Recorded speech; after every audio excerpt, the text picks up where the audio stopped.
Siapa yang tidak kenal dengan Danau Toba? Danau terluas dan terdalam di Indonesia ini menjadi salah satu ikon wisata yang diunggulkan tahun ini. Presiden Jokowi mengumumkan bahwa Danau Toba menjadi prioritas pengembangan destinasi tahun 2016. Bagi masyarakat sekitar, danau vulkanik ini menyimpan beragam mitos yang masih dipercayai hingga kini. Mulai dari ikan mas raksasa yang bersemayam di dasar danau, sampai sosok wanita berwajah rata. Inilah 7 mitos sosok di Danau Toba.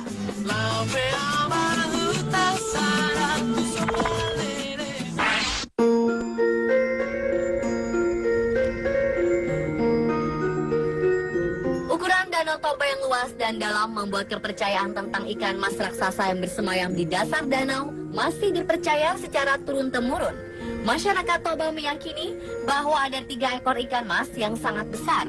Masing-masing ikan mas berwarna merah, hitam, dan putih. 3 warna ini merupakan warna khas suku Batak.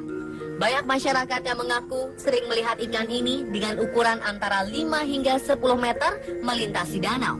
Nelayan di perairan Toba selalu gelisah saat rombongan ketiga ikan ini lewat karena akan merusak perangkap jala mereka.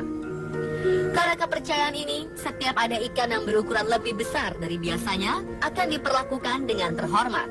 Ikan yang ditemukan akan dipelihara dan diberi sesajen berupa telur, jeruk purut, dan sesajen lain.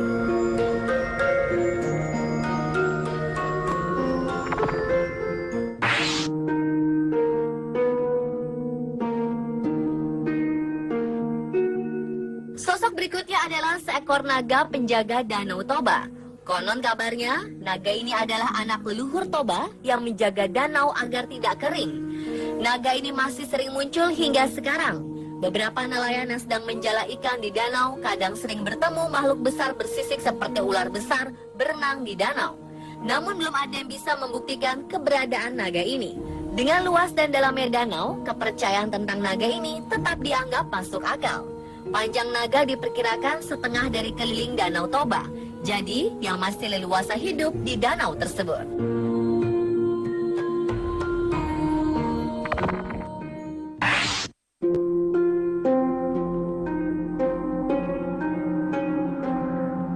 Sosok selanjutnya adalah monyet menyerupai manusia.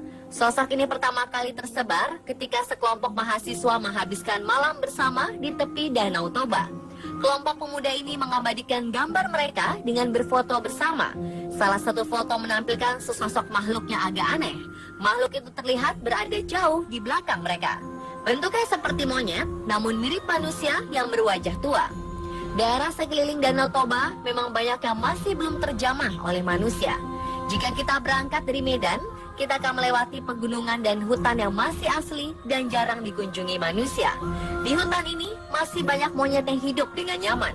Terkadang mereka turun ke jalan dan terlihat bergerombol di tepi jalan raya. Hal ini mungkin yang memunculkan mitos monyet menyerupai manusia di sekitar Danau Toba.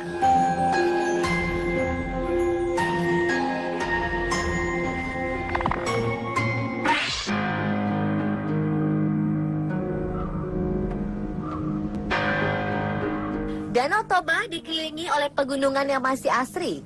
Hal ini membuat suhu di Danau Toba akan berubah menjadi dingin ketika malam hari. Kondisi ini mungkin membuat para pengunjung Danau Toba bisa berhalusinasi di malam hari, apalagi dalam keadaan kurang tidur. Sekelompok pemuda pernah menghabiskan malam di tepi Danau Toba. Karena tidak bisa tidur, mereka memutuskan untuk menghabiskan malam dengan bermain di tepi danau tersebut.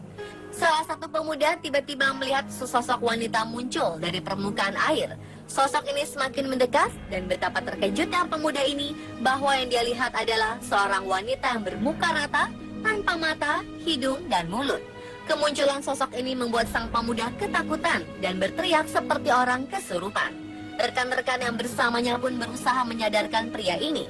Namun tidak satu pun yang melihat sosok perempuan berwajah rata tersebut kecuali pemuda ini.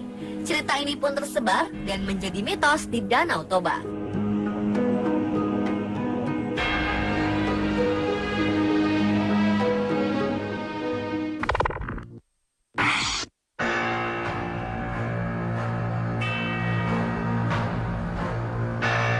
Tidak hanya sosok-sosok misterius yang berkembang di sekitar Danau Toba, Masyarakat dan pengunjung juga mengaku sering mendengar tangisan misterius jika sedang menikmati suasana malam hari.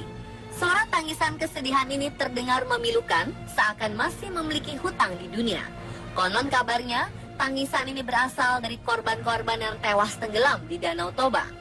Akses Pulau Samosir yang berada di tengah Danau Toba atau desa-desa di tepi danau yang sulit dijangkau melalui darat memang memanfaatkan danau ini sebagai transportasi. Biasanya penduduk dan pelancong menggunakan kapal feri, perahu, atau speedboat untuk menjangkaunya. Kelebihan muatan atau kapal yang sudah tua membuat beberapa penyeberangan gagal dan menenggelamkan penumpangnya. Arwah-arwah korban tewas di danau ini dipercaya masih berada di sekitar Danau Toba dan membuat suara tangisan di malam hari.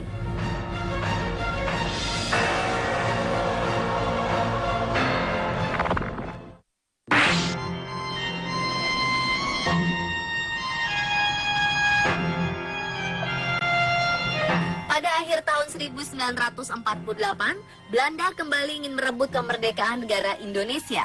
Mereka pun membonceng tentara sekutu untuk menyerbu Indonesia.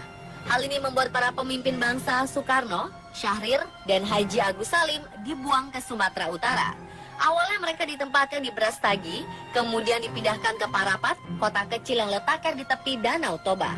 Di kota ini, Bung Karno dan kedua rekannya tinggal dari akhir Desember 1948 hingga akhir Januari 1949. Rumah pengasingan Bung Karno di Parapat masih berdiri megah dan dijadikan rumah bersejarah. Tamu-tamu pemerintah Provinsi Sumatera Utara sering menginap di situ selama bertugas di kota Parapat. Beberapa misteri muncul dari rumah ini. Pengunjung yang menginap sering mendengar suara-suara dan langkah kaki dari ruang pertemuan yang dulu dipakai Bung Karno. Tidak hanya suara, beberapa pengunjung mengaku mengalami gangguan oleh makhluk-makhluk tak kasat mata.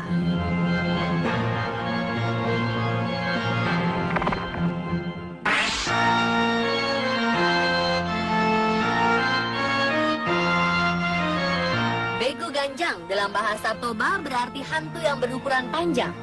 Makhluk mistis ini sudah sejak lama dikenal oleh masyarakat Batak. Menurut penduduk di sekitar Danau Toba, Begu Ganjang kadang menghantui daerah sekitar. Keberadaannya sering dikaitkan dengan fenomena aneh seperti orang yang tiba-tiba sakit atau meninggal secara misterius. Konon, mereka yang pernah melihat menjelaskan bahwa makhluk ini sangat tinggi dan jika dilihat bisa mencekik orang yang melihatnya. Sosok ini suka berdiam di atas pohon-pohon yang tinggi. Pohon-pohon seperti ini banyak tumbuh di hutan-hutan sekitar Danau Toba. Pemirsa, itulah 7 mitos sosok di Danau Toba.